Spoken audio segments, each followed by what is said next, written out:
बालक कर रहते थे कैसे पूछी सालाही।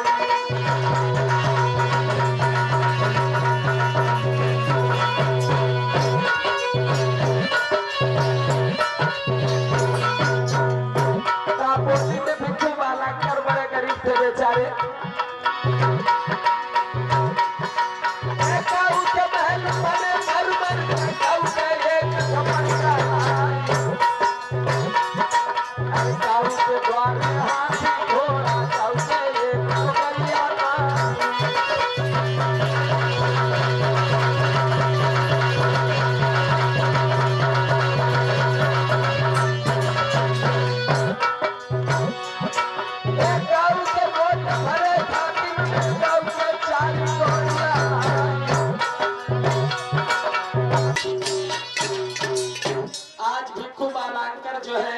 मन में सोचते हैं भगवान मैं कहाँ जाऊं, हमारे घर में कोई दौलत नहीं है, धन नहीं है, मैं अपनी बेटी की शादी कैसे करूंगा। इस बात के लिए रमा के पिताजी जो है भिक्षु बालांकर जो है बड़े दुखी हैं। मन में सोचते हैं, सोनू भैया लक्ष्मण खेड़ा से ये प्रसाद अर्पण है, बहुत बहुत साधुवाद है। आज भिक्षु बालांकर मन में सोच रहे हैं मैं कहाँ जाऊं, हमारे पास कोई धन कोई दौलत नहीं है जो हम अपनी बेटी रमा की शादी करूं। इस बात के लिए वो बेचारे चिंतित रहने लगे, टेंशन में रहा करते थे। हुआ ऐसा,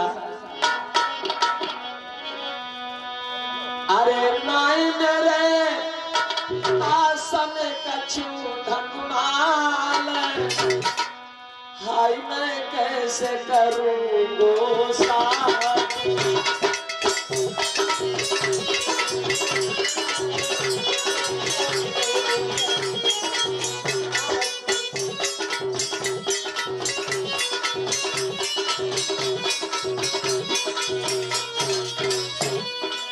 सोच रहे हमारे पास कोई धन दौलत नहीं है, पेट पालना मुश्किल पड़ा है और इधर रमा भी शादी के योग्य है। कैसे करूं लाली की शादी, भाई जीवन की बर्बादी।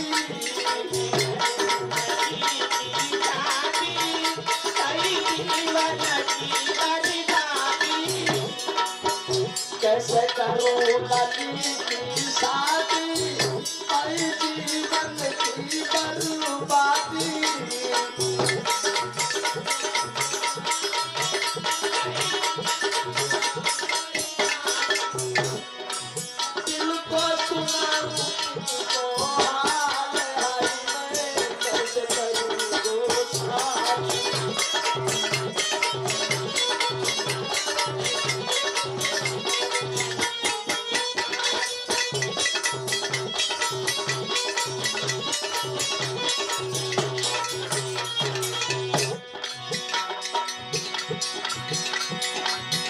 जहाँ रिश्ता लेकर आवे, वहाँ धक्के गाली खावे।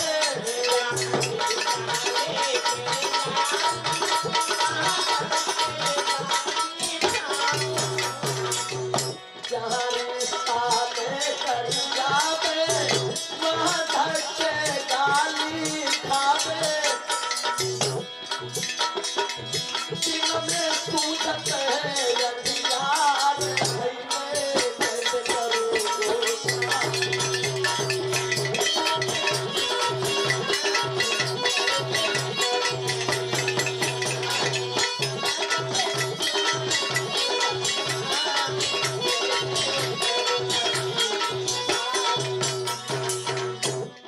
नाई मेरे पास कछु भगवान, भाई मैं कैसे करूं शादी।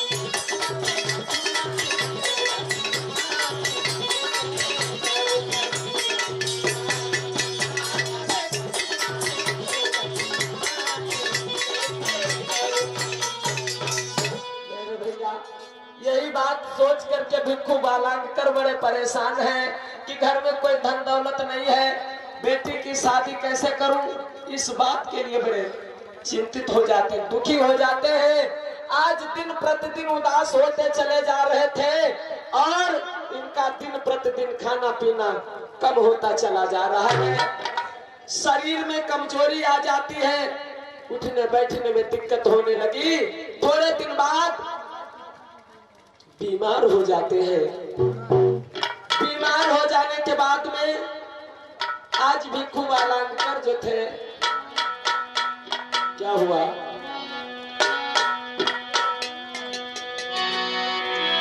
अरे थोड़े दिन के बाद वो भिक्खू गए हैं स्वर्ग सिधारी।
प्राणांत हो गया। जब वो खत्म हो जाते हैं तो रमा के एक चाचा थे, रमा के चाचा थे, उन्होंने सोचा हमारे बड़े भाई साहब शादी की चिंता में, टेंशन में, दौलत न होने के कारण उनका स्वर्गवास हो गया। आज इन्होंने सोचा अब रमा की शादी हम ही को करनी पड़ेगी, क्योंकि इनके परिवार का सारा भार हमारे ऊपर आ गया। मैं क्या करूं, कहां जाऊं?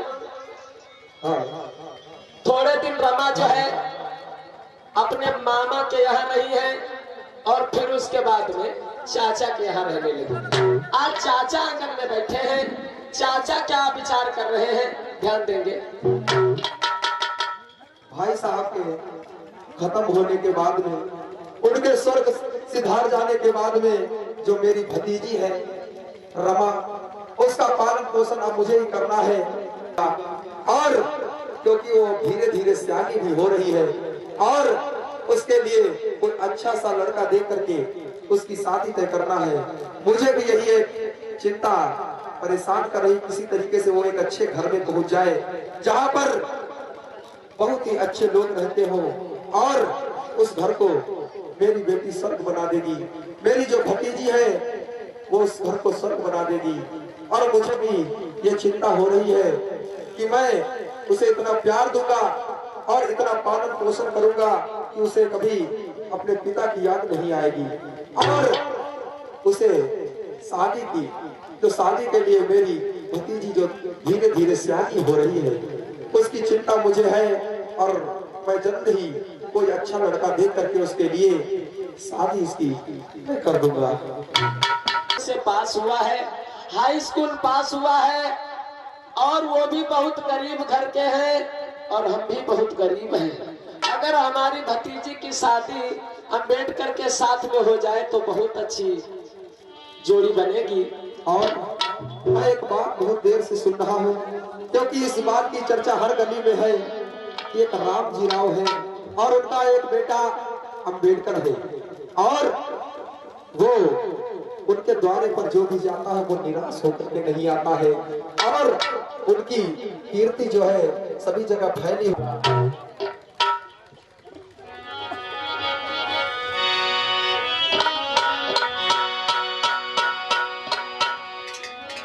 आज यही बात सोच करके रमा के चाचा जो है चले हैं कहाँ? अंबेडकर के घर।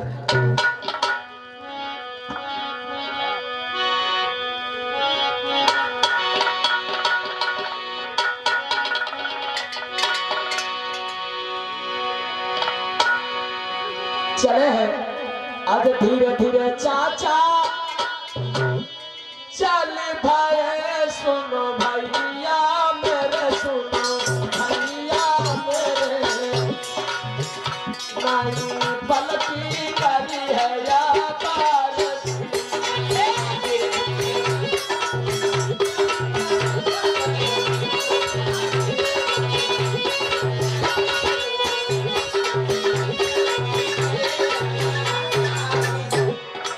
आज चाचा चले, अरे धीरे धीरे चाचा आई गए, सुनो भैया मेरे, सुनो भैया मेरे, कोई पहुंचे द्वारे जाई।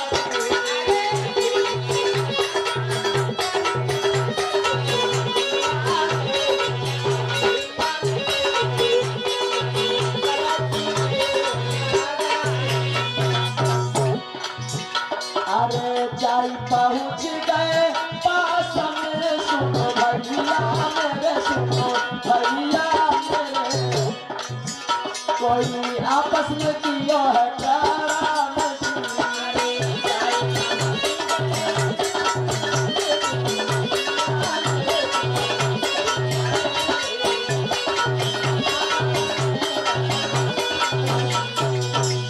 आज रमा के चाचा अम्बेडकर के घर जिस समय पहुंचे हैं भाई साहब, हाँ, आपके चरणों में मेरा प्रणाम स्वीकार। जय मंगल हो, जय मंगल हो। कहो भैया कहाँ से आए हो, क्या बात है? हाँ, मैं दापोली से चल करके आपके दरवाजे पर आए हैं और मैं कुछ जरूरी बात करने के लिए आपके दरवाजे पर आया हूँ। हमसे क्या काम लग गया भाई साहब? मैंने सुना है कि कोई भी व्यक्ति आपके दरवाजे पर आया है आज तक निराश होकर के नहीं लौटा, और आपकी जगह जगह मैंने पढ़ाई सुनी है। मैंने क्या सुना है कि आपका एक बेटा है जिसका नाम अम्बेडकर है। हाँ, और बहुत ही शील और गुणवान उदार प्रकृति का बालक है। अच्छा, हाँ, आपका जो बेटा है वो बहुत ही शीलवान है, गुणवान है और दयावान है, और पढ़ने लिखने में भी बहुत विद्वान है। अगर आप कहना क्या चाहते खुले शब्दों में कहो। सुनो तो मैं खुले शब्दों में बता रहा हूँ। हाँ, क्योंकि मेरे भी एक भतीजी है मेरी, क्योंकि उसके पिताजी के देहांत के बाद मैंने उसका पालन पोषण किया और उसका नाम रमा है। और मेरी एक इच्छा है भाई साहब, अगर आपके बेटे की शादी, आप अपने बेटे की शादी मेरी भतीजी रमा के साथ में कर ले, इसीलिए मैं इस कार्य के लिए आपके पास कुछ बात करने के लिए आया हूँ। तो आपकी महात्या होगी भाई साहब। आज बोले कि मैं दापोली से चल करके आया हूँ, हमारी एक भतीजी है जिसका नाम रमा है, उसके माता पिता का स्वर्गवास हो गया, मैं उनका चाचा हूँ, मैं उसी की सगाई के लिए तुम्हारे घर पर आए हैं। क्योंकि मैंने सुना है कि तुम्हारा लड़का अम्बेडकर जो है अच्छे नंबरों से पास हुआ है, बड़ा ही विद्वान है, शीलवान है, गुणवान है। उसी तरीके से हमारी भतीजी है, अगर हमारी वो भतीजी तुम्हारे घर में अम्बेडकर के साथ शादी होकर के आ गई तो तुम्हारे घर में खुशियां छा जाएंगी। आज ऐसी बात जब अम्बेडकर के पिता ने सुनी है, कहा बात तो तुमने ठीक सुनी है कि हमारे दरवाजे पर जो भी आया कभी निराश होकर के नहीं गया। शायद आपके दरवाजे पर आए हैं, और अगर आप ऐसा कहोगे तो कैसे मेरा दिल मानेगा।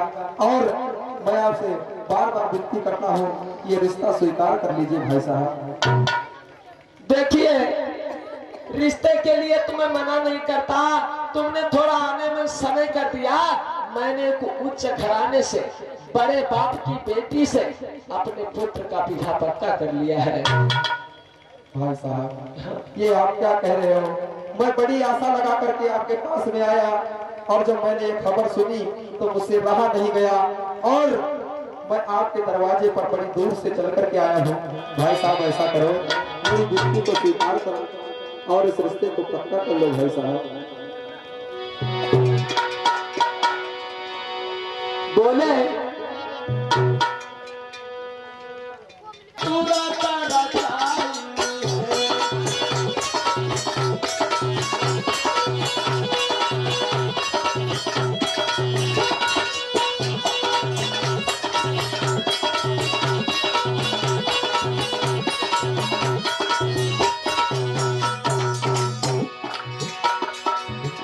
हम बहुत गए घबराई कैसे गए पाल में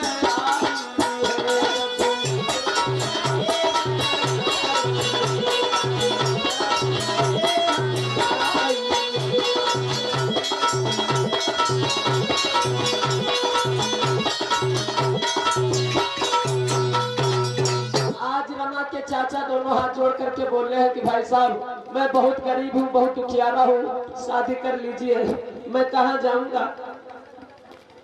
भाई साहब मैं बार बार आपसे कह रहा हूँ कि अगर मेरी भतीजी आपके घर में आ गई, आपके बेटे से उसकी शादी हो गई, तो आपका घर स्वर्ग के समान हो जाएगा और दोनों का जो जोड़ा है बहुत अच्छा लगेगा। ऐसा करो भाई साहब, मेरी इस विनती को स्वीकार कर लो और इस बात को पक्की कर लो भाई साहब।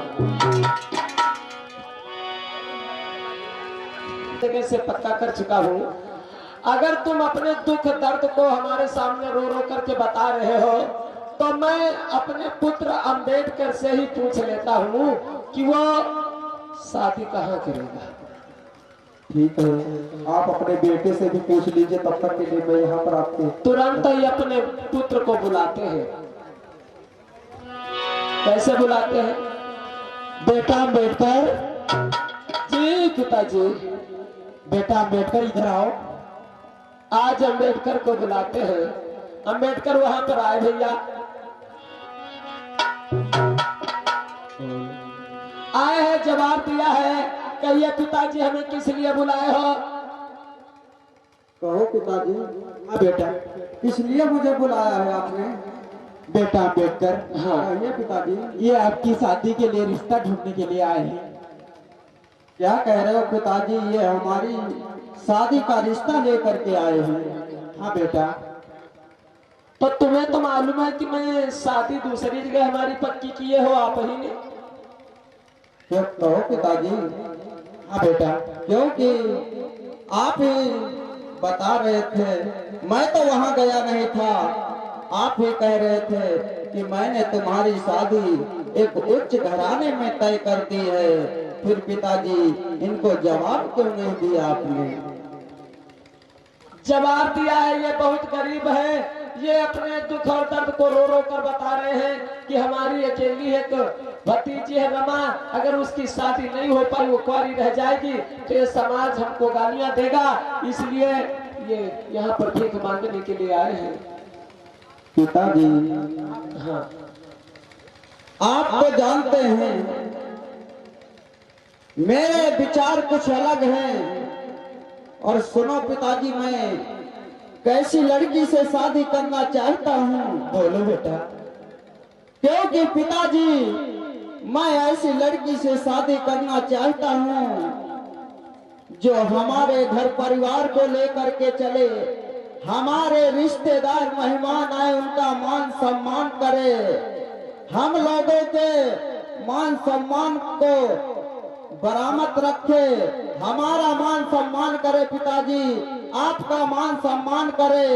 मैं ऐसी लड़की से शादी करना चाहता हूँ पिताजी। और पिताजी, जो तुमने उस उच्च घराने में मेरा रिश्ता तय किया है, पता नहीं उस लड़की कैसी है, कैसे उसके आचार विचार हैं, कैसे चाल चलन है, मैंने तो उसे देखा नहीं पिताजी।